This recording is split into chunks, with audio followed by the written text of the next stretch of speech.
Pessoal, tudo bem com vocês? Tranquilo?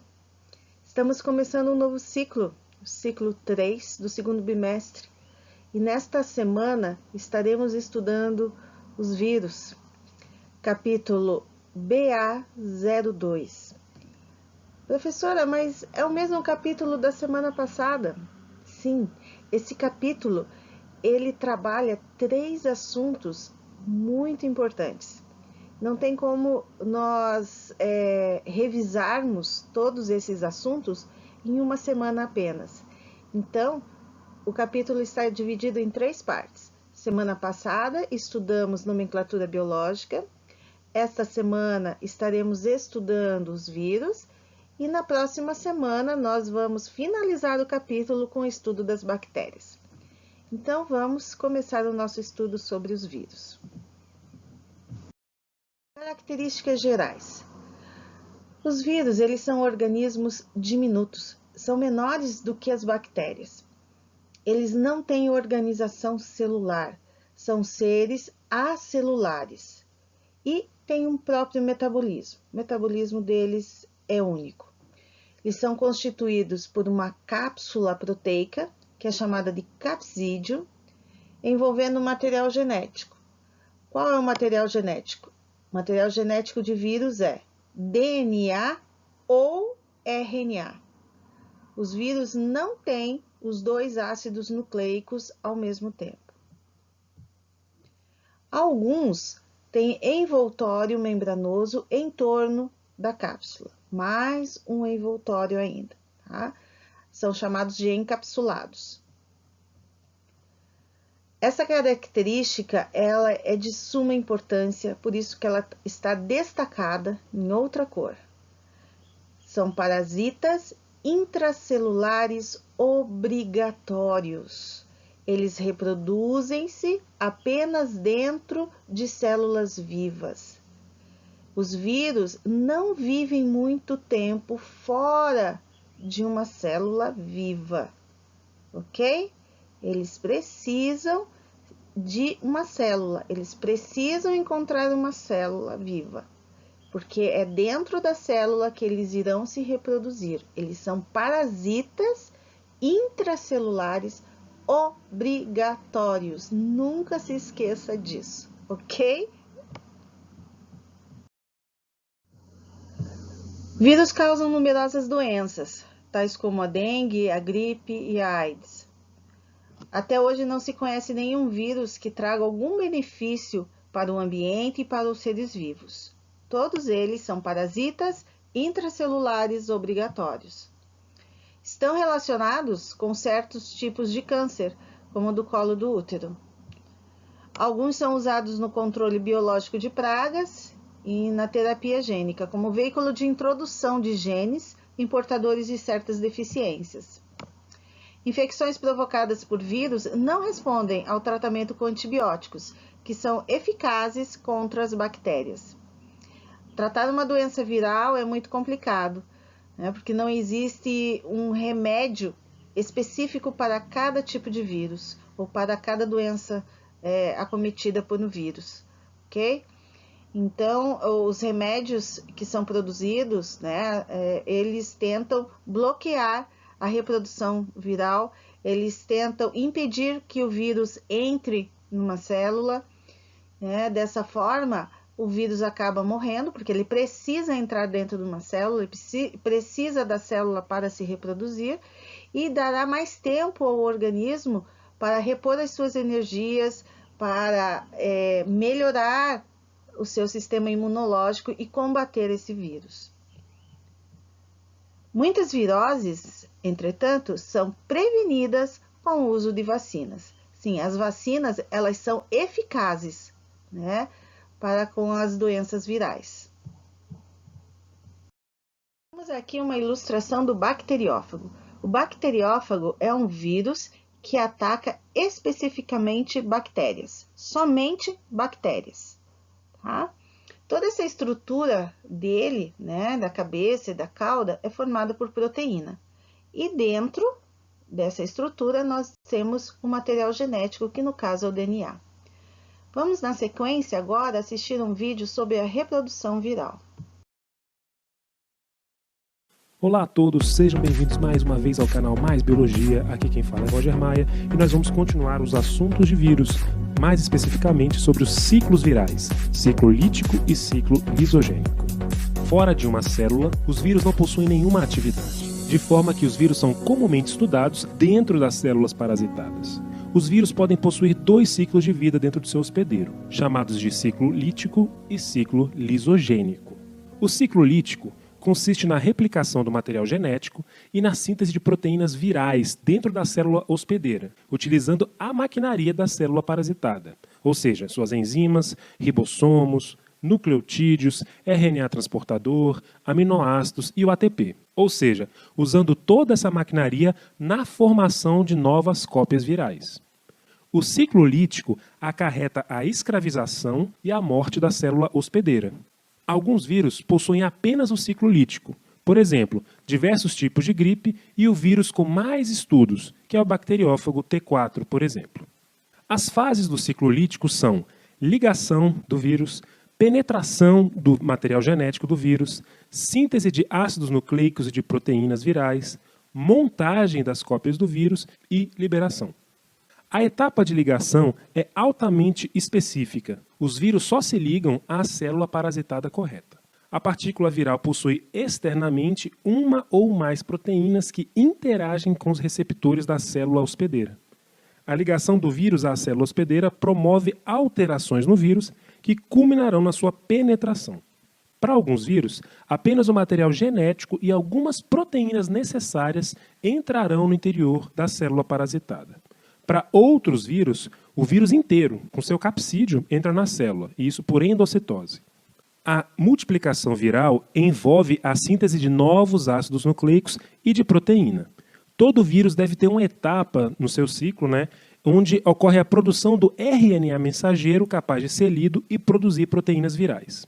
Essas proteínas produzidas podem ser tanto as que são necessárias para multiplicar o material genético viral, e geralmente são as primeiras proteínas produzidas, no caso são as DNA polimerases virais, e também podem ser tardias, no caso proteínas que vão produzir a capa viral, o capsídeo, e as enzimas para a destruição da parede da célula hospedeira. Isso já é mais tardiamente. A montagem ocorre após a produção das proteínas do capsídeo e da replicação do material genético viral. A montagem ocorre de forma aleatória e, devido à natureza arquitetônica das estruturas, a montagem é relativamente rápida. Por fim, enzimas codificadas do próprio material genético viral digerem a membrana plasmática ou parede da célula hospedeira, liberando todos os vírions produzidos durante a infecção.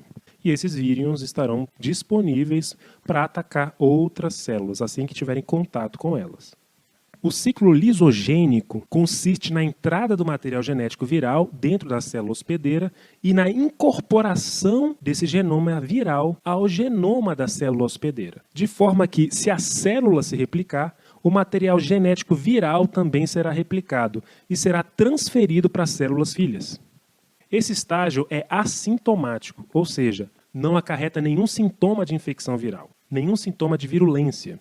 O ciclo lisogênico consiste na entrada do material genético viral dentro da célula hospedeira e na incorporação desse genoma viral ao genoma da célula hospedeira, de forma que, se a célula se replicar, o material genético viral também será replicado e será transferido para as células filhas. Alguns vírus possuem o ciclo lisogênico além do ciclo lítico. Exemplo, o bacteriófago lambda, o vírus da herpes e o HIV, por exemplo. Geralmente, em situações de estresse, o vírus da herpes é ativado e deixa o ciclo lisogênico para entrar no ciclo lítico, causando sintomas da herpes, que é o quê? Feridas na região dos lábios e dos órgãos sexuais, o que facilita a sua transmissão para outros hospedeiros. Como curiosidade, algumas bactérias se tornam tóxicas somente após a entrada de um vírus no seu interior e no início do ciclo lisogênico, uma espécie de relação ecológica que pode até ser benéfica para a bactéria. Isso ocorre, por exemplo, com bactérias causadoras da difteria, botulismo e cólera. Elas só ficam virulentas, causando doenças, quando recebem vírus que causam essas virulências e entram no ciclo lisogênico com essas bactérias. Então, no mais é isso, gente. Se vocês gostaram, por favor, deixem um like aqui no vídeo, compartilhem com outras pessoas. E eu também deixei aqui uma lista de exercícios. Dá uma olhada nessa lista, tenta fazer os exercícios e vê se vocês acertaram tudo. No mais é só isso, gente. Um abração e até a próxima aula. Tchau, tchau. Além do vírus de DNA e o vírus de RNA, nós temos um outro tipo de vírus, que é o retrovírus. O que são os retrovírus? São aqueles que, como o HIV, o vírus da imunodeficiência humana, causador da AIDS, da síndrome da imunodeficiência adquirida, eles possuem RNA como material genético. E aqui o que o diferencia de um vírus de RNA? Eles têm a enzima transcriptase reversa, que promove uma transcrição às avessas. Vamos assistir agora um vídeo que vai ilustrar o ciclo de um retrovírus. Ciclo do HIV. Esse é um rapaz como tantos outros que existem. Um dia ele saiu para usar drogas e se contaminou com o HIV. Aquele dia mudou para sempre a sua vida. Com certeza você já ouviu falar no HIV. É o vírus causador da AIDS. Uma vez no sangue, o HIV infecta células de defesa do corpo, como os linfócitos T. Vamos conhecer mais sobre esse vírus? Veja que o HIV possui um envelope que envolve o capsídeo. Seu material genético é formado por duas fitas iguais de RNA. Você sabe como o HIV infecta as células do hospedeiro? Para entrar na célula, as proteínas do envelope se ligam aos receptores celulares.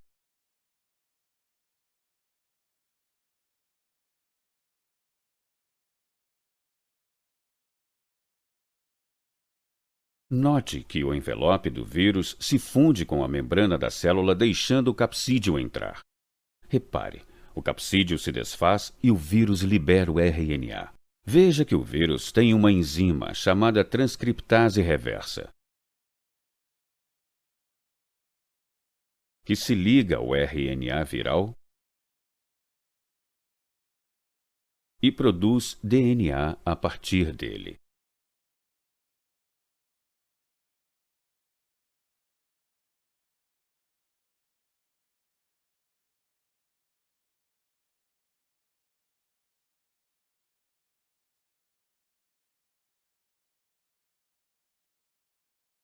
Esse DNA vai para o núcleo, onde se liga ao DNA da célula hospedeira.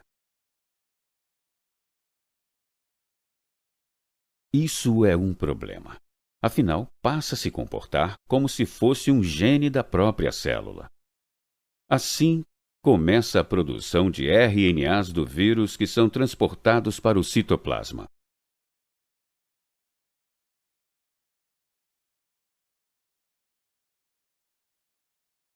No retículo, o RNA é usado como molde pelos ribossomos para a síntese das proteínas do envelope.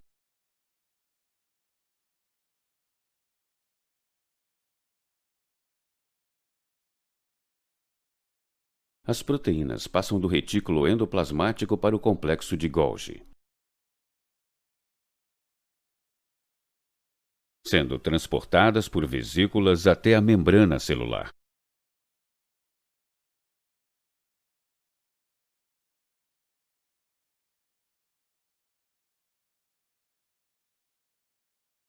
As proteínas do capsídeo e as enzimas do vírus são produzidas por ribossomos livres no citoplasma.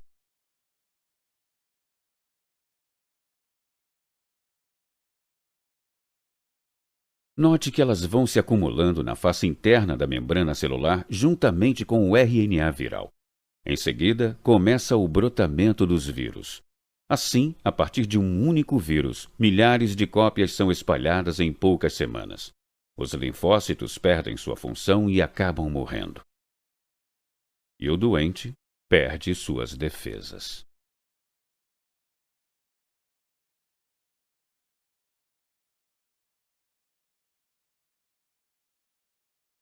Doenças humanas causadas por vírus. Febre amarela.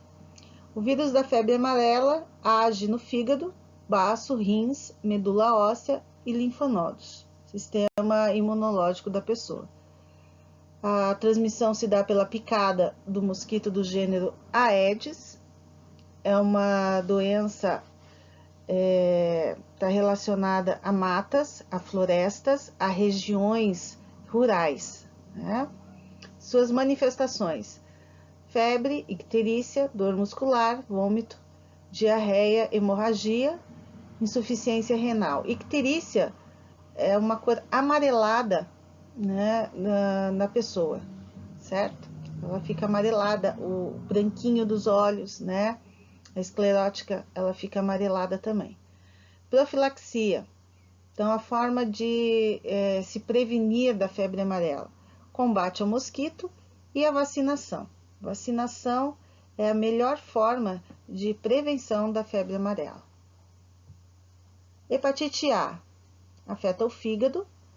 A transmissão se dá pela água contaminada com vírus ou alimentos contaminados por fezes, né, de pessoas que estão doentes.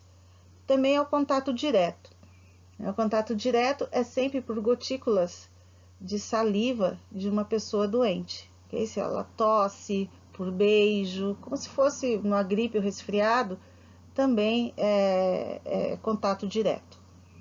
Icterícia. Icterícia, a pessoa fica amarelada, né? São as manifestações: icterícia, febre, dor abdominal, a urina é escura e as fezes são claras, esbranquiçadas. Profilaxia, por ser uma doença de fácil contágio, precisa ter um isolamento dos doentes.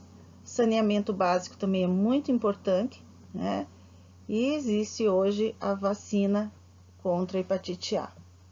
Hepatite B também afeta o fígado. A transmissão se dá por transfusões de sangue, por objetos contaminados, como agulhas, seringas, né, com sangue, e pelo contato sexual. As manifestações: icterícia, febre, também dor abdominal, urina escura e fezes claras esbranquiçadas.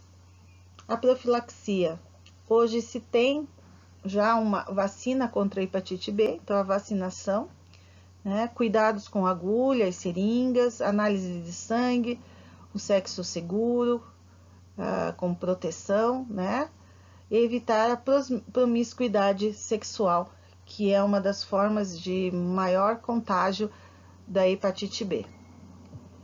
Hepatite C também se afeta o fígado, né? Transmissão é a mesma, as manifestações também, né? É uma doença de difícil diagnóstico. E a profilaxia: cuidado com agulhas, com seringas, análise do sangue, o sexo seguro e evitar a promiscuidade sexual. Não tem vacina para a hepatite C ainda. Rubéola. A rubéola, ela afeta as vias respiratórias, a transmissão, contágio direto, gotículas eliminadas pela fala, tosse, espirros. A pessoa com rubéola tem febre, os linfonodos ficam dilatados, afeta a imunidade da pessoa, vermelhidão na pele, né? Dor muscular e articular. Profilaxia: isolamento dos doentes, e hoje se tem vacina contra a rubéola. Catapora ou varicela também afeta as vias respiratórias, a transmissão por contato direto, gotículas eliminadas pela fala da pessoa, tosse, espirros. A pessoa com catapora tem febre, os linfonodos ficam dilatados, afeta a imunidade, vermelhidão na pele, né? Então, lesões cutâneas, né? Várias vesículas, né? Feridinhas que ela tem na pele. A profilaxia, a forma de prevenção da doença, é o isolamento dos doentes, também uma doença altamente contagiosa, e a vacinação. Temos hoje a vacina contra essa doença. Gripe, afeta as vias respiratórias, gotículas eliminadas pela fala, tosse e espirro, então contato direto é a forma de transmissão. As manifestações de uma gripe: febre, coriza, tosse, mal-estar, obstrução nasal. né? Profilaxia, prevenção, isolamento dos doentes, também é uma doença altamente contagiosa, vacinação contra alguns vírus. O vírus da gripe é um vírus de RNA que sofre mutações. Então, existem atualmente mais de 300 tipos de vírus que causam gripe. Então, toda vez que você fica gripado, é um vírus diferente. Então, cada vez que você fica gripado, o seu organismo desenvolve defesa para aquele tipo específico de vírus, certo? Então, por que tomar a vacina contra a gripe? Porque todo o departamento, né, de imunologia de um país, de um estado, enfim, de uma região, eles monitoram os vírus da gripe que mais acometem a população durante um ano. Então, a vacina, ela é feita em cima daqueles vírus que mais adoeceram as pessoas durante um ano, certo?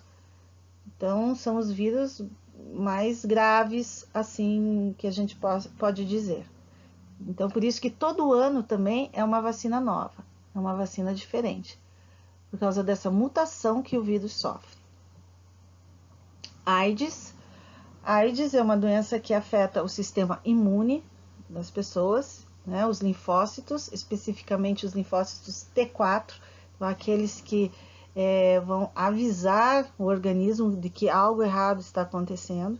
Então, a pessoa perde esse sistema de alerta, né? Ela fica com o sistema imune dela totalmente fragilizado. A transmissão da AIDS se dá por contato sexual, contato com sangue contaminado, derivados, né, como agulhas contaminadas, seringas contaminadas.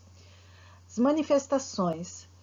A pessoa com AIDS, ela pode ter infecções oportunistas, pneumonia, até mesmo tuberculose, né, manchas na pele, tosse, emagrecimento, febre, diarreia. Profilaxia, forma de prevenção da doença. Análise de amostras de sangue, evitar promiscuidade sexual, tendo um sexo seguro, usando preservativos. Não compartilhar agulhas e seringas também, né? Esse material sempre deve ser descartável, sempre, sempre, sempre, né?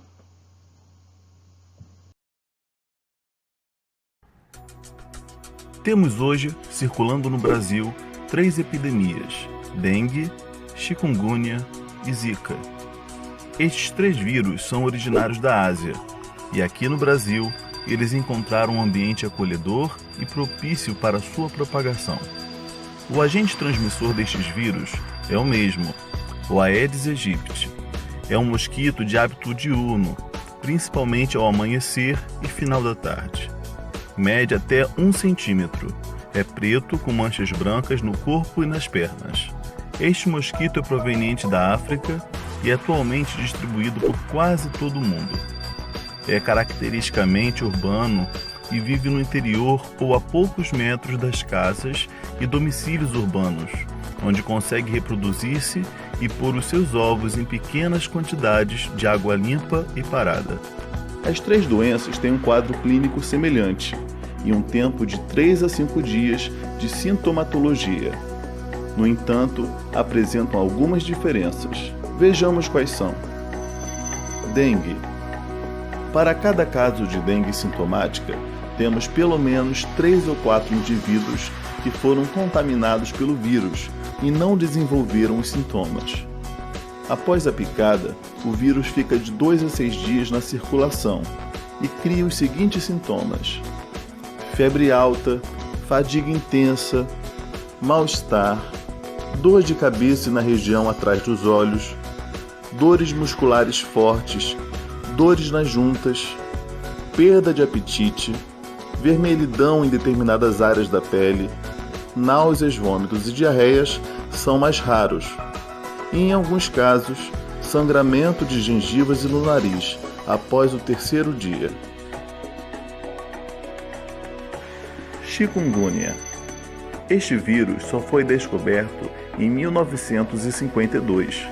Após a descoberta, viu-se que existia algumas diferenças da dengue, já conhecida.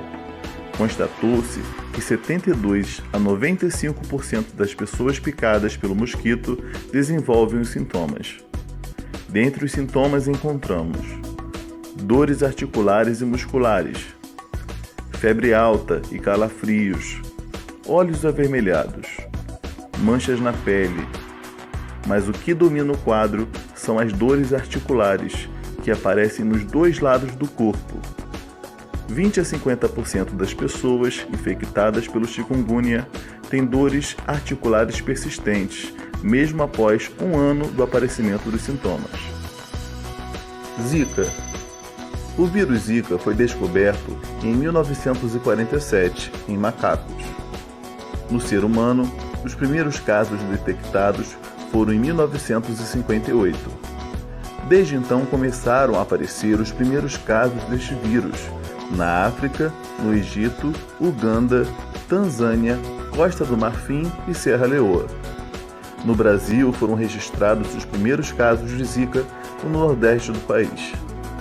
Foi constatado que 80% das pessoas que têm contato com o vírus da Zika não apresentam sintomas e 20% dos infectados apresentam um quadro clínico característico, com sintomas como febre baixa, dor no corpo e nas juntas, dores musculares, de cabeça e nos olhos, vermelhidão no corpo e coceira. Em mulheres grávidas causam microcefalia, principalmente nos 3 primeiros meses no feto. E em uma pequena parte dos indivíduos infectados pode causar a síndrome de Guillain-Barré, que provoca dificuldade de movimento, seguida até de paralisia dos músculos respiratórios. Como vimos, as 3 doenças têm um quadro clínico semelhante e o tempo de sintomatologia são parecidos. No entanto, apresentam algumas características próprias. A dengue tem um risco de sangramento. A chikungunya evolui para um quadro de artrite que pode durar até 2 anos e a Zika é mais branda que a dengue no início, mas em alguns casos, após 3 semanas, pode desenvolver a síndrome de Guillain-Barré. Em mulheres grávidas causam microcefalia, principalmente nos 3 primeiros meses no feto.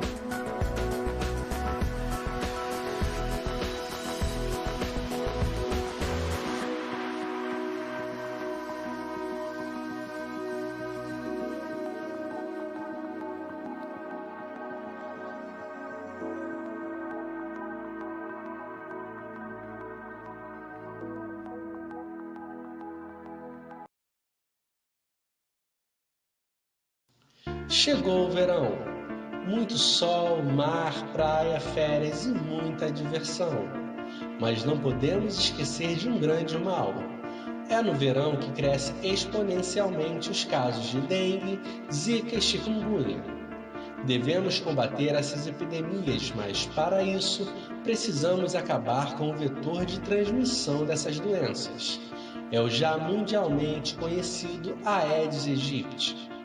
Então, vamos conhecer este grande vilão, pois para vencermos uma guerra, primeiro precisamos conhecer o nosso inimigo.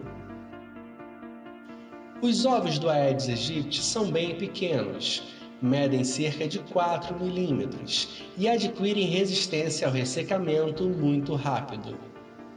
Aproximadamente 15 horas após a postura, eles já são capazes de resistir a longos períodos de ressecamento, podendo ficar até 450 dias no seco.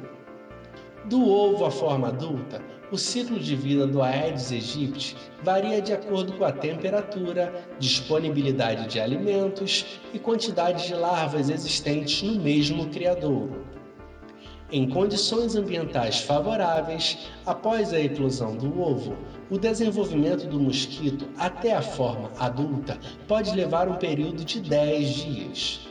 Por isso, a eliminação de criadouros deve ser realizada pelo menos uma vez por semana. Assim, o ciclo de vida do mosquito será interrompido.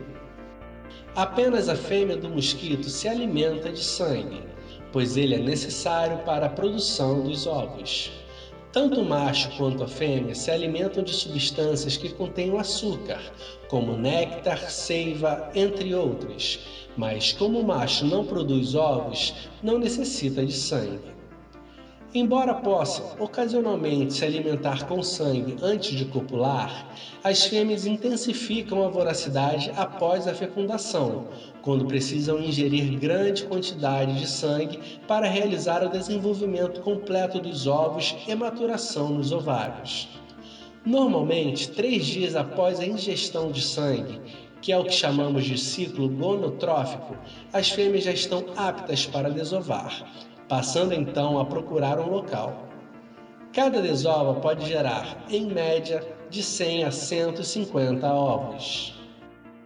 Tendo em vista que o tempo de vida do mosquito adulto é de aproximadamente 30 dias e considerando que ele se alimente de sangue a cada 3 dias, podemos calcular que uma fêmea do Aedes aegypti pode depositar até 1000 ovos no ambiente. Por isso, todo cuidado é pouco para evitarmos novos criadouros. Eliminar o mosquito transmissor da dengue, zika e chikungunya é responsabilidade de todos. Vamos juntos vencer esta guerra. E é isso aí, galera. Chegamos ao final de mais um vídeo. Deem um like e se inscrevam no meu canal. Até a próxima. Um abraço. Além dos vírus, que são acelulares, nós temos os príons. O que são os príons? São partículas de constituição proteica, também são acelulares, têm dimensões menores que a dos vírus, mais diminutos ainda, e se relacionam com algumas doenças de animais, como a escrapie, que é a encefalopatia espongiforme dos ovinos, e a doença da vaca louca, que é a encefalopatia espongiforme de bovinos. Chegamos ao final de mais uma videoaula. Eu espero que você tenha compreendido todo esse conteúdo muito importante. Eu desejo a você uma semana abençoada e um lindo feriado. Até mais, até a próxima.